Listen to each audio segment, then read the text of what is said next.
जो क्वेश्चंस है वो स्क्रीन पे शेयर करूंगी और आप लोग क्या करेंगे, उसको कॉपी करेंगे अपनी साइंस नोटबुक्स पे। सबसे पहले आप मुझे बताइए, आप में से किस किस बच्चे ने इम्पोर्टेंट टर्म्स जो है वो साइंस नोटबुक पे नोट डाउन की है, और अपने कैमरास ऑन कीजिए। ये क्या मतलब हुआ, आप सभी बच्चों ने अपने कैमरास ऑफ रखे हैं? पहले सारे बच्चे कैमरा ऑन करेंगे तब मैं जाके स्टार्ट करूंगी, वरना तो आज क्लास नहीं होगी, ऐसे ही बैठना पड़ेगा। अगर आप चाहते हो कि आपकी क्लास स्टार्ट हो तो आप सभी बच्चे अपने कैमरास ऑन कीजिए। सिर्फ एनुल फातिमा है जिसने इम्पोर्टेंट टर्म्स जो है वो नोट डाउन की है साइंस नोटबुक पे, बाकी सब क्या कर रहे थे?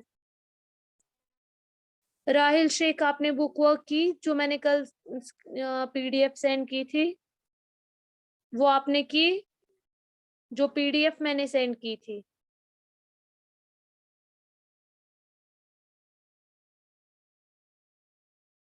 ओके स्टूडेंट्स, तो हमने पढ़ा एयर, वाटर एंड वेदर। तो हमारा जो ये लेसन है, इसमें हमने सबसे पहले हम आज थोड़ा सा पहले रिकैप करेंगे, उसके बाद क्वेश्चन आंसर्स पे आते हैं। सबसे पहले हमने पढ़ा था कि ये जो वेदर है ये चेंज होता रहता है, ये डे टू डे भी चेंज हो जाता है एंड आवर टू आवर, यानी 1 घंटे के अंदर जो मौसम था जरूरी नहीं है कि 1 घंटे के बाद भी वैसा ही मौसम रहे। मौसम जो है वो चेंज होता रहता है। किस वजह से चेंज होता रहता है? 3 चीजों की वजह से। एक तो टेम्परेचर, यानी जो सनलाइट होती है, अगर टेम्परेचर हॉट होगा तो मौसम अच्छा रहता है, लेकिन अगर टेम्परेचर में थोड़ी सी नमी आएगी, मॉइस्चर आएगा, तो फिर मौसम जो है वो खराब हो जाता है। इसी तरीके से ह्यूमिडिटी, रेन, फॉग, ये सब भी अफेक्ट करते हैं किसको? वेदर को। और मूवमेंट ऑफ एयर, हवा, मूवमेंट ऑफ एयर से भी वेदर जो है वो चेंज हो जाता है। तो हमने स्टार्टिंग में ही पढ़ा था कि वेदर चेंज के लिए कितने फैक्टर्स अफेक्ट कर, कौन कौन से फैक्टर्स है जो अफेक्ट करते हैं, यानी जिनसे वेदर चेंज हो जाता है। तो एक तो हमने पढ़ा था टेम्परेचर, दूसरा हमने पढ़ा था ह्यूमिडिटी, और तीसरा हमने पढ़ा था मूवमेंट ऑफ एयर। टेम्परेचर में हमने पहले ही पढ़ा है कि टेम्परेचर से हमें क्या पता चलता है, कोल्डनेस या फिर हॉटनेस, यानी कितना गर्म है मौसम, हाउ कोल्ड और हाउ हॉट इट इज। ठीक है। और ह्यूमिडिटी में हमने जाना था कि ह्यूमिडिटी होता है जो भी वाटर वेपर्स हवा के अंदर मौजूद होते हैं, वो हमें किससे पता चलता है? ह्यूमिडिटी से। जिया, आप क्या राइट डाउन कर रहे हो? उसके बाद मूवमेंट ऑफ एयर, इसमें आता है विंड। जो मूविंग एयर होता है उसको हम विंड बोलते हैं। क्लाउडी स्काई, क्लाउडलेस स्काई, या फिर स्टॉर्म, जब कभी तेज तूफान हवा आता है। तो इन सारी चीजों से क्या हो जाता है, वेदर में चेंज आ जाती है, यानी वेदर जो है वो अफेक्ट हो जाता है इन्हीं 3 चीजों की वजह से। बहुत सारे फैक्टर्स है, बट आपको अभी जो आपकी क्लास है 4th स्टैंडर्ड, इसमें आपको साइंस बुक के हिसाब से 3 ही फैक्टर्स है जो अफेक्ट करते हैं वेदर को। तो मैं फिर से रिपीट करूंगी कौन कौन सा है। एक तो है टेम्परेचर, दूसरा है ह्यूमिडिटी एंड तीसरा है मूवमेंट ऑफ एयर।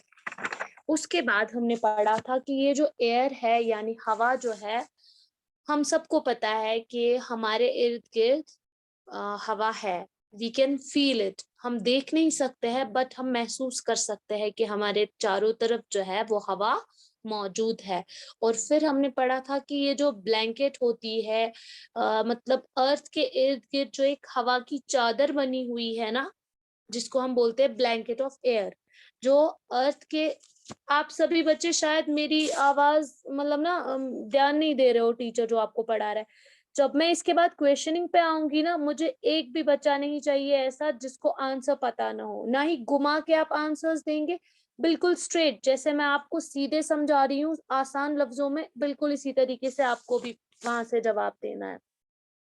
तो ये जो एयर है, ये जो ब्लैंकेट ऑफ एयर जिसको हम बोलते हैं हवा की चादर जो है, अर्थ के चारों तरफ, यानी इर्द गिर्द जो हवा जमीन के इर्द गिर्द जो हवा मौजूद है, इसको हम क्या बोलते हैं? एटमॉस्फेयर। क्या बोलते हैं? एटमॉस्फेयर। उसके बाद हमने पढ़ा कि जैसे बलून्स होते हैं या फिर फुटबॉल टायर्स होते हैं, फ्लैग्स वगैरह होते हैं, हम सीधे देख पाते हैं, क्योंकि जब बलून में हवा भरी जाती है तो वो ऊपर आसमान की तरफ चला जाता है। या फिर जब हवा चलती है तो फ्लैग्स जो है वो मूव करते हैं। इसी तरीके से जब हम कपड़े रखते हैं सूखने के लिए, तो जब हवा चलती है तो वो जल्दी सूख जाते हैं। मुहिब, आप ये क्या कर रहे हो? आपको समझ नहीं आ रहा है? अगर समझ नहीं आ रहा है तो बताओ कि मैम मुझे समझ नहीं आ रहा है। ऐसे आप एक्सरसाइज कर रहे हो, ये कर रहे हो, वो कर रहे हो, क्या मतलब है इसका? एनुल फातिमा, आपको जो भी पूछना है बाद में, पहले मुझे थोड़ा सा रिकैप करने दीजिए आफ्टर दैट। उसके बाद हमने पढ़ा था विंड। विंड मैंने आपको बोला था, आपको अगर आपको कोई पूछेगा व्हाट इज विंड, तो आप बोलोगे moving air is called wind. जो हवा चलती है, जब हमें सीधे फील होता है कि हवा चल रही है, उसको हम बोलते हैं विंड। ठीक है। एक हो गया ब्रीज, जो हल्की हल्की सुबह हमें देखने को मिलती है, जब हम मॉर्निंग वॉक के लिए चले जाते हैं तो उस टाइम हमें वहां पे ब्रीज देखने को मिलती है। ठीक है। और ये जो हमने पढ़ा था विंड में, हमने पढ़ा था कि टेम्परेचर जो है वो हर जगह सेम नहीं होता है, डिफर करता है। किस पे डिफरेंट, मतलब किस वजह से टेम्परेचर जो है वो डिफरेंट होता है, एक जगह पे डिफरेंट और दूसरी जगह पे मुख्तलिफ। ये जो सारा कुछ जो टेम्परेचर है वो किस पे डिपेंड होता है? सन की हीट पे। मतलब अगर एयर जो है, ये जो हवा होती है, वो गर्म कब हो जाती है, वार्म कब हो जाती है? जब उसको हीट मिलती है सन की। और हमने पढ़ा था कि वार्म एयर जो होती है, गर्म हवाएं जो होती है, वो हल्की होती है किन के बनिस्बत?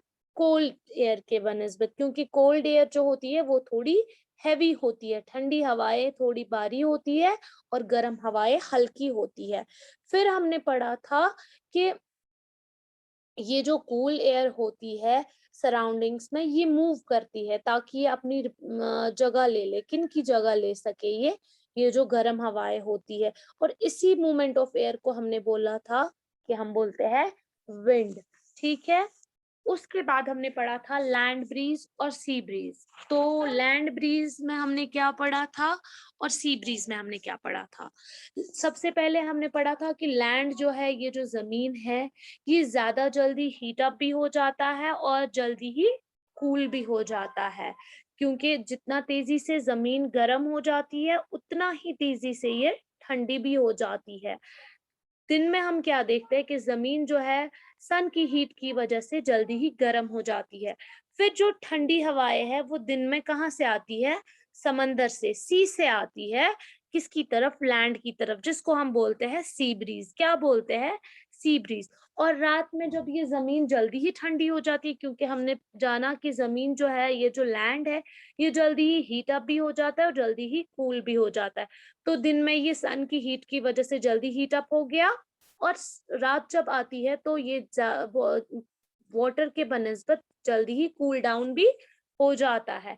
उसके बाद क्या हो जाता है? अब उस टाइम समंदर के पानी को ठंडा होने में टाइम लगता है, लेकिन जमीन का जो हिस्सा होता है, लैंड जो होती है, वो बेकर। तो उसके बाद क्या हो जाता है? रात में समंदर के अंदर जो पानी होता है वो अभी उतना ठंडा नहीं हुआ था, लेकिन लैंड जो है वो जल्दी ही ठंडी हो जाती है। और फिर रात को क्या हो जाता है? रात को यही ठंडी हवाएं लैंड से आती है सी की तरफ, जिसको हम बोलते हैं लैंड ब्रीज। आपको अगर कभी कोई बोलेगा ना, जरा मुझे डिफरेंस बताओ लैंड ब्रीज और सी ब्रीज में, तो आप सिंपली बोल सकते हो पहले कि लैंड ब्रीज जो है वो ड्यूरिंग नाइट होता है और सी ब्रीज जो है वो ड्यूरिंग डे होता है। तो अब बोलेगा फिर होता क्या है ड्यूरिंग डे और नाइट? तो आप बोल सकते हो कि सी ब्रीज में क्या होता है? सी ब्रीज में समंदर से ठंडी हवाएं आती है लैंड की तरफ।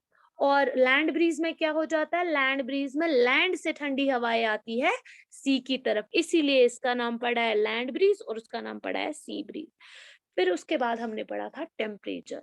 टेम्परेचर होता क्या है वो मैंने आपको अभी बोला। टेम्परेचर हम बोल सकते हैं आसान लफ्जों में कि जिससे हमें पता चलता है हाउ कोल्ड और हाउ हॉट इज, मतलब गर्माहट या ठंड, ये हमें किससे पता चलती है? टेम्परेचर से।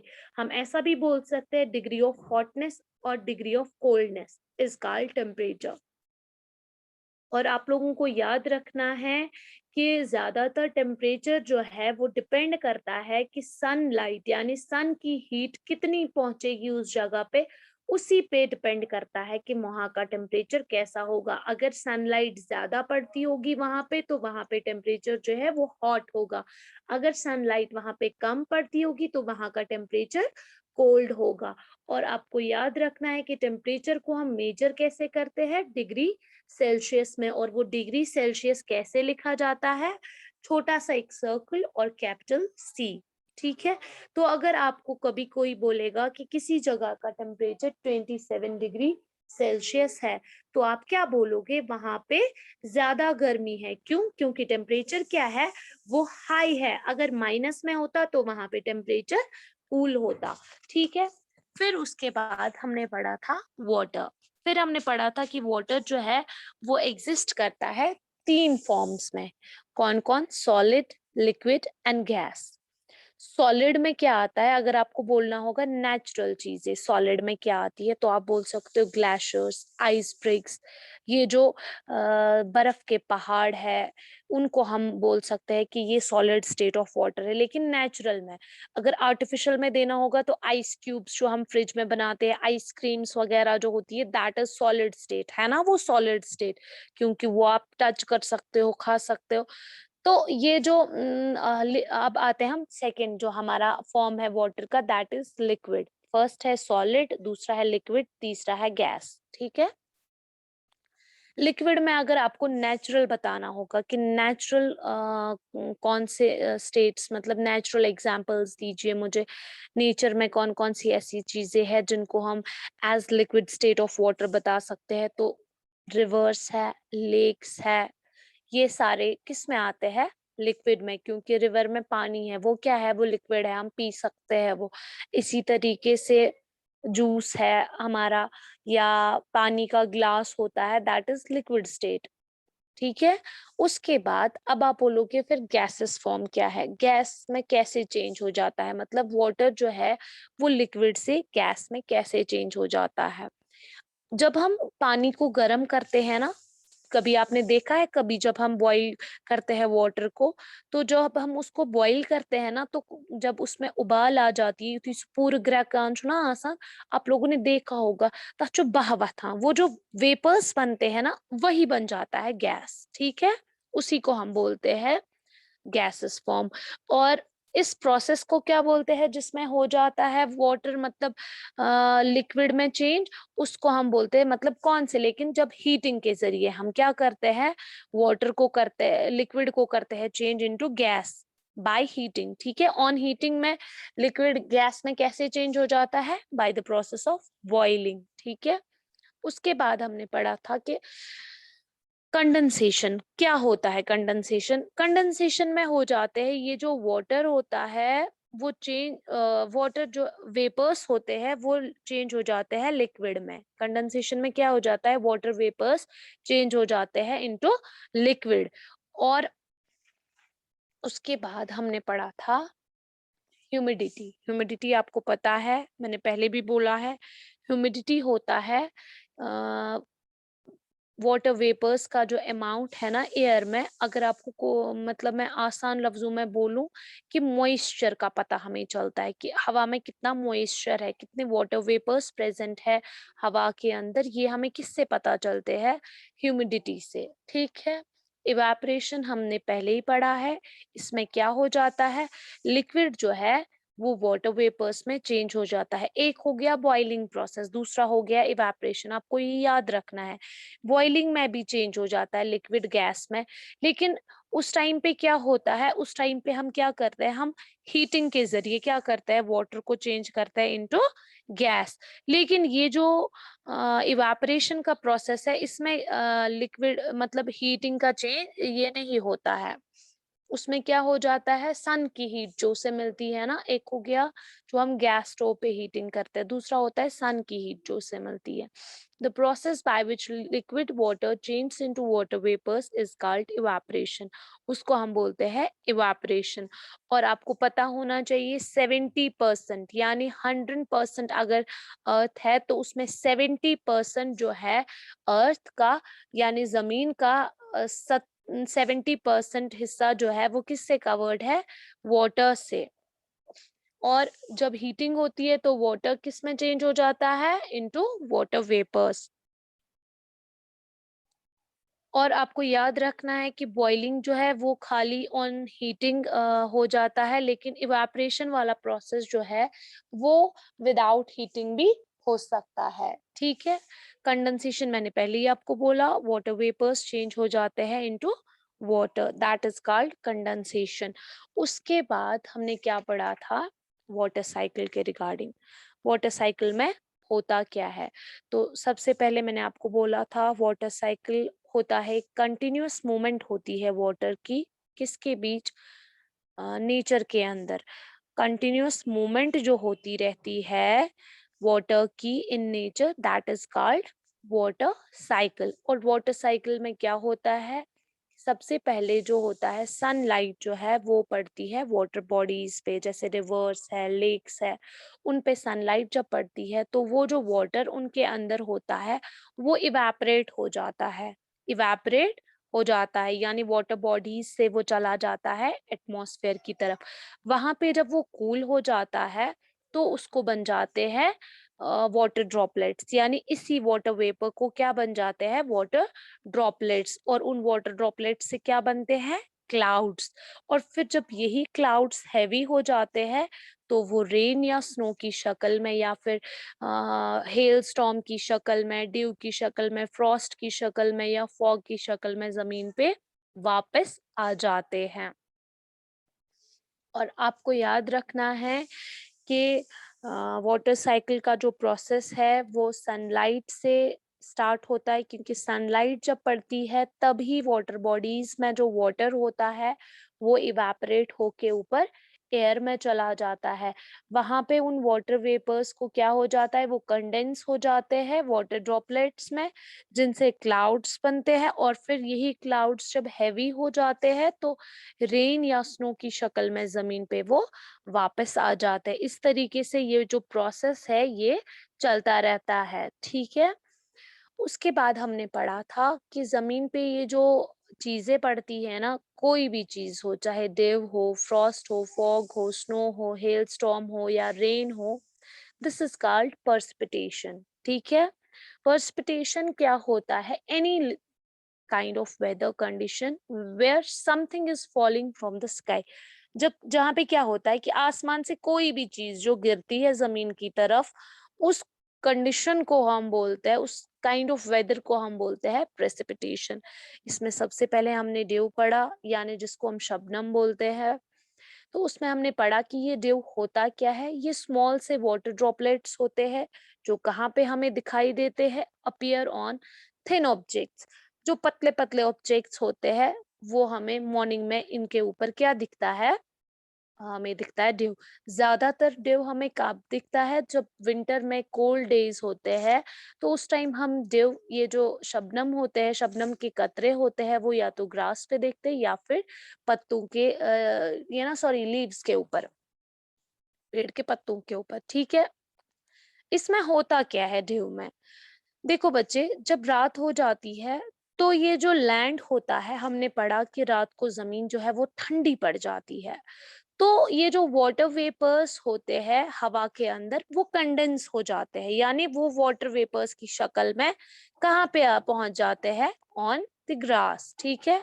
उसके बाद हमने पढ़ा फ्रॉस्ट। फ्रॉस्ट में हमने क्या जाना, अस्सलाम वालेकुम। वालेकुम सलाम ठीक छी हेलो गोबरा ठीक बच्चों, असल पट छी सेहत छी ठीक अने सकत हुआ शुक्र अब इंसान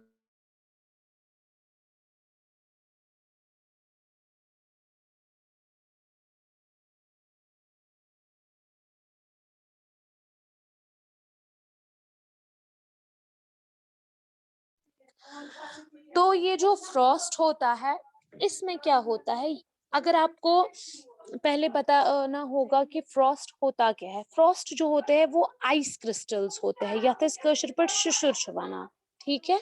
आइस क्रिस्टल्स जो होते हैं वो हमें दिखते हैं ग्राउंड के ऊपर या फिर लीव्स के ऊपर, लेकिन कब, जब ये जो विंटर सीजन होता है, जब फ्रीजिंग होता है, ये थी माइनस टेम्परेचर ना, सा पच्चू शिशुर लगा।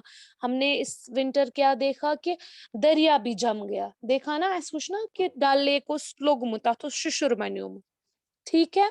और इसमें होता क्या है, Frost is created when temperature of air drops below the freezing point, यानी ये जो टेम्परेचर होता है एयर का वो बिलो फ्रीजिंग पॉइंट से नीचे चला जाता है, मतलब सु फ्रीजिंग पॉइंट गसान, यमी सोरी जमा, जैसे विंटर युथी चिलाई कलान तमिज क्या गसान, तमिज हर कह चीज लगा, उसी टाइम पे हमें जो ये फ्रॉस्ट है वो देखने को मिलता है। इसमें होता क्या है फ्रॉस्ट में, यही जो वाटर वेपर्स पहले चेंज हुए होते हैं, वो ये जो डिव होता है वहां पे वो चेंज हो जाता है इनटू वाटर ड्रॉपलेट्स, लेकिन फ्रॉस्ट में क्या हो जाता है, फ्रॉस्ट में यही वाटर वेपर्स चेंज हो जाते हैं आइस क्रिस्टल्स में, ये फ्रीज होके आइस क्रिस्टल्स की शेप ले लेते हैं। उसके बाद लास्ट में हमने पढ़ा था फॉग एंड मिस्ट, जिसको हम धुंध बोलते हैं या फिर वनलचवाना, ये भी हमें विंटर सीजन में ही देखने को मिलती है। समर्स में हमें ज्यादातर हमने कभी नहीं सुना है क्या वनल। विंटर सीजन में क्या हो जाता है, यही जो वाटर वेपर्स हवा के अंदर मौजूद होते हैं वो कंडेंस हो जाते हैं डस्ट पार्टिकल्स के ऊपर, और फिर उससे क्या बनता है, फॉग बन जाता है। और फॉग में हम क्या देखते हैं कि विजिबिलिटी जो होती है वो बहुत कम होती है, इसीलिए अगर विंटर सीजन में हम देखते हैं ना सुबह सुबह फॉग होता है, तो उस टाइम ये जो गाड़ियां वगैरह चलाते हैं वो अपनी हेडलाइट्स ऑन करते हैं, क्यों, क्योंकि सुबह होने के बावजूद उन्हें क्लियर नहीं दिखता है इसी धुंध की वजह से। और स्नो आपको पता ही है कि स्नो जो है उसमें क्या हो जाता है, यही वाटर वेपर्स चेंज हो जाता है डायरेक्ट किस में, आइस में, विदाउट फर्स्ट बिकमिंग लिक्विड, मतलब वो पहले लिक्विड नहीं, पानी नहीं बनते फिर जाके स्नो बनते, नहीं, डायरेक्टली गैस हो जाता है चेंज किस में, सॉलिड में। और लास्ट में हमने पढ़ा था हेल या हेल स्टोन, जिसको हम बोलते हैं जैसे या तो इसका सिर पे डूअट चवाना, वो भी स्नो की तरह ही होते हैं, स्मॉल बॉल्स होते हैं वो आइस के, लेकिन वो हार्ड होते हैं एज कंपेयर टू स्नो, ठीक है। और लास्ट में हमने पढ़ा था फोरकास्टिंग वेदर, यानी वेदर प्रेडिक्ट जब हम करते हैं कि वेदर कंडीशंस कैसे रहेंगी उस एरिया में। हादी आप मुंह बनाओ, जब मैं क्वेश्चन करूंगी ना उस टाइम मैं देखूंगी कितना समझ आया है, मैं देख रही हूँ आप लोग क्या करते हो जब टीचर पढ़ाता है, फिर जब क्वेश्चन यहाँ से करते हैं ना, मैम समझ नहीं आया, जवाब नहीं आता है देना। वेदर फोरकास्टिंग में क्या हो जाता है कि वहां पे हम वेदर जो है वो प्रेडिक्ट करते हैं पहले से ही कि आज इस हफ्ते या इस दिन मौसम कैसा रहेगा, और ये हम लोग नहीं करते हैं, ये जो लोग करते हैं उनको हम बोलते हैं मेट्रोलॉजिस्ट, जो क्या करते हैं वेदर के रिगार्डिंग स्टडी करते हैं। और ये कौन से डिपार्टमेंट में होता है, इसको हम बोलते हैं मेट्रोलॉजी डिपार्टमेंट। वेदर जो है ये वेदर ऐसे ही प्रेडिक्ट नहीं किया जाता है, सबसे पहले ये क्या करते हैं, डेटा कलेक्ट करते हैं, और उसको फिर डेटा को कलेक्ट करने के बाद सारे डेटा को एक जगह एनालाइज करते हैं, फिर जाके ये सिस्टम्स के ऊपर इसको फीड करते हैं। और ये जो वेदर है, वेदर को हम प्रेडिक्ट कैसे करते हैं, वेदर सैटेलाइट्स के जरिए। वेदर सैटेलाइट एक मैन मेड ऑब्जेक्ट है जो ऑर्बिट करता है अर्थ के, और फिर मॉनिटर करता है वेदर को। उसमें हमने पढ़ा था कि वेदर में कौन कौन से डिवाइसेस है, जैसे वेदर सैटेलाइट है, वेदर शिप है, वेदर वेदर बैलून है, इसी तरीके से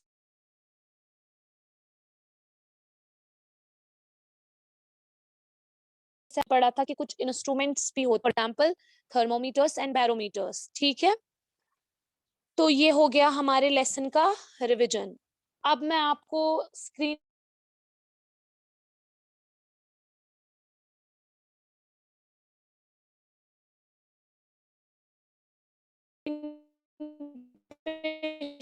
शेयर करूंगी इस इस लेसन के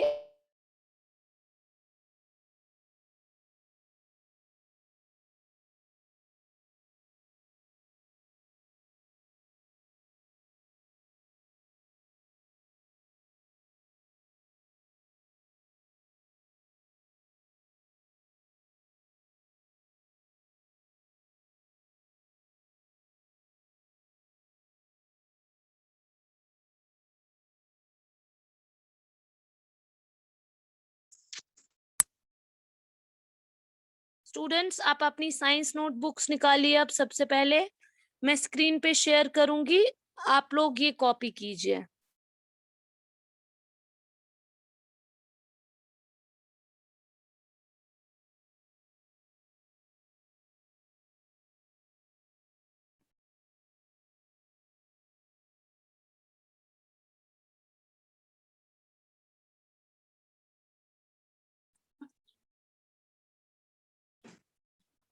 शोर मचाने के बगैर आप जल्दी से अपनी साइंस नोटबुक्स निकालिए जिसपे कल आपने इंपॉर्टेंट टर्म्स लिखी थी। अगर आप लोगों ने अभी भी इंपॉर्टेंट टर्म्स नहीं लिखी है तो आप लोग क्या करेंगे, आप लोग 2 पेज छोड़ दीजिए। पहला पेज टेक्स्ट के लिए, दूसरा पेज उन इंपॉर्टेंट टर्म्स के लिए। तो तीसरे पेज पे आप लिखेंगे ये शॉर्ट आंसर क्वेश्चंस। सबसे पहला क्वेश्चन जो है, मैम आप ये सेंड मैम नहीं करोगे स्क्रीनशॉट उठा मैम? सकता है मैम? मैम स्क्रीनशॉट नहीं उठा सकते हैं? यस आप स्क्रीनशॉट भी उठा सकते हैं, मैं बाद में व्हाट्सएप पे करूँ। इसकी पीडीएफ भी सेंड होगी, लेकिन जो जो बच्चा अभी उतारना चाहता है वो उतार सकता है। बाद में फिर उसको सिर्फ लॉन्ग आंसर्स ही उतारने हैं।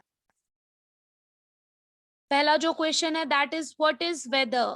इसमें आपको क्या करना है, आपको बताना है कि वेदर क्या है। तो इसकी डेफिनेशन जो है, the continuous change in the atmosphere of a place is called weather.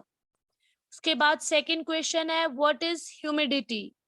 The amount of water vapours present in air is called humidity. तीसरा है in what unit is temperature measured. तो आप लिखेंगे temperature is measured in degree Celsius.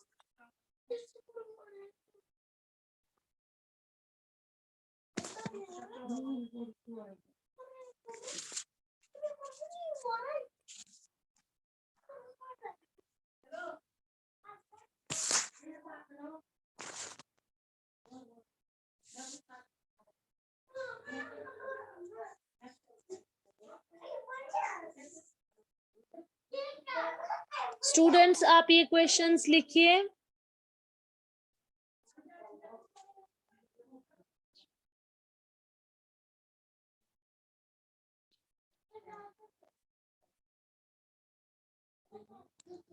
हाँ मोहम्मद अब्बास, आप leave कर सकते हो। अगर आपने स्क्रीनशॉट उठाया है तो यू कैन लीव।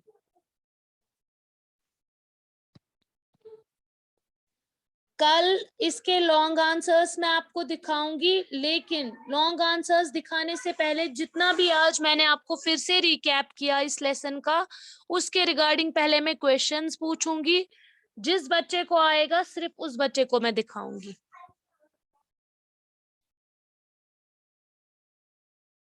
इसलिए आप सभी बच्चे आज ये लेसन अच्छे से घर में रिवाइज करेंगे। उसके बाद ही आप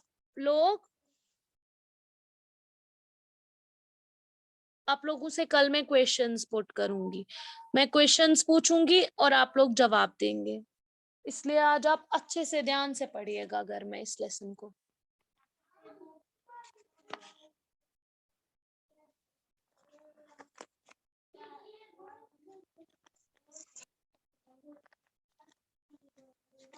मैं लीव करूं? Yes you can leave. जिसको लीव करना है वो कर सकता है, क्योंकि आप लोगों को क्लासेस होते मैं भी करूं? नहीं, मैंने भी क्वेश्चन मैं करूं लीव? जिसको क्लास है वो लीव कर सकता है।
स्टूडेंट्स, आप लोग हैंड्स रेज कीजिए जिस जिस बच्चे ने ये क्वेश्चंस तीनों कॉपी किए, ठीक है। अपनी साइंस नोटबुक पे जिस जिस बच्चे ने ये कॉपी किया वो हैंड रेज करेगा। फाइका और स्नोबर खाली, बाकी सब अभी लिख ही रहे हैं। 4 मिनट है क्लास में, जल्दी से लिखिए।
ओए, mute your cells. Yes.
Okay students, अब जिन बच्चों ने अभी तक लिखा, बाकी जो बच्चे हैं उनको मैं पीडीएफ सेंड करूंगी बाद में। और रहा सवाल इसके लॉन्ग आंसर्स, क्वेश्चन आंसर्स का, तो इंशाल्लाह वो हम कल करेंगे। कल मैं आपको उसकी ये पीडीएफ सेंड करूंगी। और कल आप सब लोगों से मैं जो हमने लेसन नंबर 12 पढ़ा है उसके रिगार्डिंग क्वेश्चंस पूछूंगी, तो आप आज घर में अच्छे से उसको रिवाइज करिएगा, ठीक है। अभी फिलहाल आप लोग क्या करेंगे, जिन जिन बच्चों ने ये जो शॉर्ट क्वेश्चन आंसर्स है वो उतारे, वो बच्चे लर्न करेंगे इन तीनों क्वेश्चंस को, ठीक है। विद स्पेलिंग आप इन तीनों क्वेश्चंस को लर्न करेंगे, ये आपका होम टास्क है। अल्लाह हाफिज। अल्लाह हाफिज मैम। मैम अल्लाह हाफिज मैम।